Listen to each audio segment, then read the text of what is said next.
ಜನ ಹಣ್ಣುಗಳನ್ನು ಇಟ್ಕೊಂಡು ಶಾಂತ ರೀತಿಯಿಂದ ಈ ಒಂದು ಹೋರಾಟಕ್ಕೆ ರೈತರ ಹೋರಾಟಕ್ಕೆ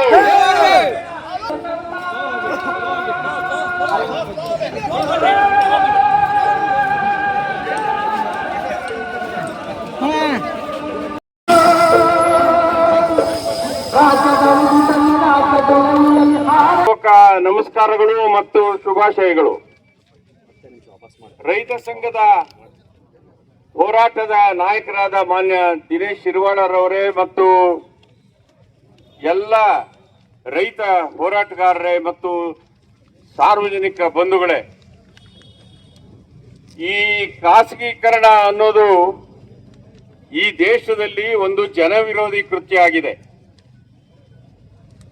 ಈಗಾಗಲೇ ನಾವು ಕೇಂದ್ರ ಸರ್ಕಾರ BSNL ಅನ್ನ ಖಾಸಗೀಕರಣ ಮಾಡಿ ಅಂಬಾನಿ ಅದಾನಿ ಇಂಥವರಿಗೆ ಅದನ್ನ ಮಾರಾಟ ಮಾಡಿ ಇಡೀ ದೇಶದಲ್ಲಿ ಜನಸಾಮಾನ್ಯರ ಒಂದು ಸಂಪರ್ಕ ಸಂಸ್ಥೆ BSNL ಇವತ್ತು ಸಂಪೂರ್ಣವಾಗಿ ನಾಶವಾಗಿ ಹೋಗಿದೆ.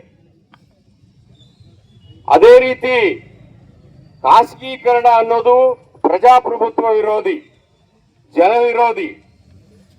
ಜವಾಹರಲಾಲ್ ನೆಹರೂರವರು ಪ್ರಧಾನಮಂತ್ರಿ ಆದಾಗ ಅನೇಕ ಸರ್ಕಾರಿ ಸಂಸ್ಥೆಗಳನ್ನ ಅವರು ಹುಟ್ಟುಹಾಕಿದ್ರು. ಈಗ ಕೇಂದ್ರ ಸರ್ಕಾರ ಇವುಗಳನ್ನೆಲ್ಲ ಮಾರಾಟ ಮಾಡಿ ಅವುಗಳು ಜನ ವಿರೋಧಿಗಳಾಗುವ ಹಾಗೆ ಪರಿವರ್ತನೆ ಮಾಡ್ತಾ ಇದೆ. ಕರ್ನಾಟಕ ರಾಜ್ಯ ಈ ಒಂದು ಮೆಸ್ಕಾಂ ಅನ್ನ ಅಥವಾ ವಿದ್ಯುತ್ ಈ ಕಂಪನಿಯನ್ನ ಟಾಟಾ ಕಂಪನಿಗೆ ಮಾರಾಟ ಮಾಡುವಂತ ಕೃತ್ಯ ಏನಿದೆ ಅದನ್ನ ನಾವೆಲ್ಲರೂ ಕೂಡ ವಿರೋಧ ಮಾಡ್ತೇವೆ.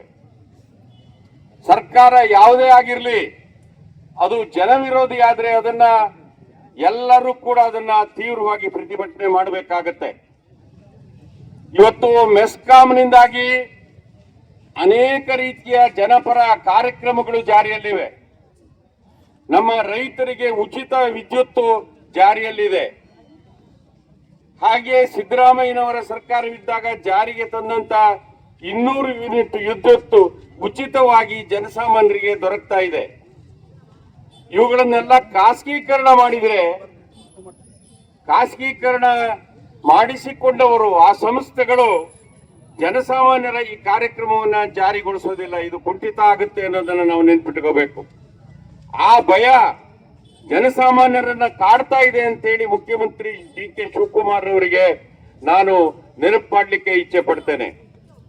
ಇವತ್ತು ಈ ಖಾಸಗೀಕರಣದಿಂದ ಈ ಕಂಪನಿಗಳು ಮನಸ್ಸೋ ಇಚ್ಛೆ ವಿದ್ಯುತ್ ದರವನ್ನು ಕೂಡ ಏರಿಕೆ ಮಾಡ್ತಾವೆ ಅನ್ನೋದು ಕೂಡ ಆ ಭಯ ನಮಗಿದೆ. ಆದ್ರಿಂದ ಈ ಖಾಸಗೀಕರಣ ಯಾವ ಕಾರಣಕ್ಕೂ ಆಗಕೂಡದು. ಇದು ಸರ್ಕಾರೀಕರಣವೇ ಆಗಬೇಕು. ಹಿಂದೆ ಖಾಸಗೀಕರಣದಿಂದ ರಾಷ್ಟ್ರೀಕರಣ ಮಾಡಿದಂತ ಉದಾಹರಣೆಗಳಿದ್ದಾವೆ. ಬ್ಯಾಂಕ್ ರಾಷ್ಟ್ರೀಕರಣವನ್ನ ಶ್ರೀಮತಿ ಇಂದಿರಾ ಗಾಂಧಿ ಅವರು ಮಾಡಿದ್ರು.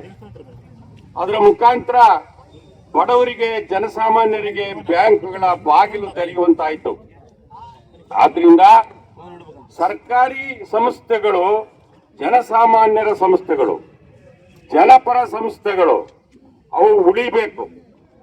ಇವತ್ತು ನೋಡಿ KEB ಅನ್ನೋದು, ಈಗ ನಾವು ಮೆಸ್ಕಾಂ ಅಂತ ಕರಿತೀವಿ, 5 ಕಂಪನಿಗಳಿದಾವೆ. ಇಲ್ಲಿ ಎಲ್ಲಾ ರೀತಿಯ ಮೂಲ ಸೌಕರ್ಯಗಳು ಕೂಡ ಇವತ್ತು ಸೃಷ್ಟಿ ಮಾಡಲಾಗಿದೆ. ಇಷ್ಟು ವರ್ಷಕ್ಕೆ ಇನ್ಫ್ರಾಸ್ಟ್ರಕ್ಚರ್ ಇಷ್ಟು ಚೆನ್ನಾಗಿದೆ ಅಂತಂದ್ರೆ ಇನ್ನು ಹೊಸದಾಗಿ ಮಾಡುವಂತದ್ದು ಏನೂ ಇಲ್ಲ. ನಮಗೆ ಕೇವಲ ಟ್ರಾನ್ಸ್ಫಾರ್ಮರ್ಗಳು ಮಾತ್ರ ಬೇಕಾಗತ್ತೆ ಅಷ್ಟೇ. ಆದ್ರಿಂದ ಈ ರೀತಿಯ ಒಂದು ಮೂಲ ಸೌಕರ್ಯಗಳನ್ನ ಕಟ್ಟಿ ಬೆಳೆಸಿ ಜನಸಾಮಾನ್ಯರ ಹಣದಿಂದ ಕಟ್ಟಿ ಅದನ್ನ ಖಾಸಗೀಕರಣ ಮಾಡೋದು ನಾವು ಖಂಡಿತ ಒಪ್ಪೋದಿಲ್ಲ, ಅದು ಅನ್ಯಾಯ. ಆದ್ರಿಂದ ಈ ಟಾಟಾ ಸಂಸ್ಥೆಗೆ ನೀವು ಈ ಮೆಸ್ಕಾಂ ಅನ್ನ ವಹಿಸುವುದನ್ನ ತೀವ್ರವಾಗಿ ನಾವೆಲ್ಲರೂ ವಿರೋಧ ಮಾಡ್ತೇವೆ.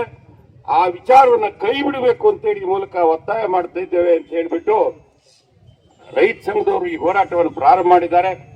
ಅವರಿಗೆ ಶುಭಾಶಯಗಳನ್ನು ಹೇಳಿ ಈ ಧ್ವನಿ ಸರ್ಕಾರವನ್ನ ಮುಟ್ಟಬೇಕು. ಮುಟ್ಟಲಿ ಅಂತೇಳಿ ನಾನು ಆಶಿಸ್ತಾ ನನ್ನ ಈ 2 ಮಾತುಗಳನ್ನ ಪೂರೈಸ್ತೇನೆ. ಇನ್ಕಿಲಾಬ್ ಜಿಂದಾಬಾದ್.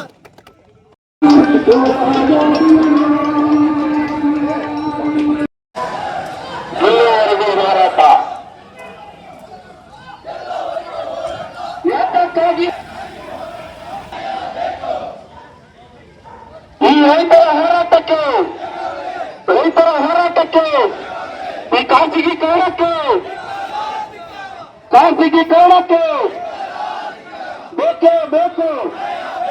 ಇಲ್ಲಿಯವರೆಗೆ ಹೋರಾಟ ಬೆಂಬಲಕ್ಕೆ ಸೂಕ್ತ ಹೊರತುಪಡಿಸಿ ಎಲ್ಲ ವರ್ತಕರ ಅಂಗಡಿ ಮಾಲೀಕರು ದಯಮಾಡಿ ಇವತ್ತು ಒಂದು ದಿನ ಒಂದು ಮೆರವಣಿಗೆಗೆ ಸಹಕಾರ ಕೊಟ್ಟು ಎಲ್ಲರೂ ಕೂಡ ಕೆಲಸ ಹೋರಾಟ